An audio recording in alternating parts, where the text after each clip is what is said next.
Good morning. कसे आहेत तुम्ही? तर सकाळी सकाळी शुक्रवारी 10 जानेवारी दिवशी आम्ही निघालो होतो पिल्लूला पैंजण करण्यासाठी. आणि बघू शकता तुम्ही इथे पिल्लू खुश आहे. तिला काय माहीत नाही की आपण कुठे चाललो आहे, काय तिला काय कळणार आहे ना. मग त्याचं ती खूप हुशार आहे.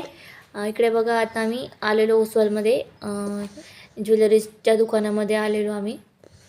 आणि आम्ही जाणार होतो ज्वेलरीच्या दुकानामध्ये. आता तर आम्ही एका दुकानामध्ये निवडलं आणि तिकडे गेलो, कारण की आमच्या जुनं दुकान जे म्हणजे आम्ही जिकडून काही वस्तू घेतो ते दुकान बंद होतं. आणि इकडे बघा पैंजण घेतले तिच्यासाठी आम्ही. आणि आईस्क्रीम वगैरे खात होतो. तर पिल्लू पण बघा कशी करते, आईस्क्रीम खाते आहे. खूप क्यूट वाटते ना. आणि इकडे बघा तिचे केस पूर्ण गाडीवर येताना विस्कटले होते.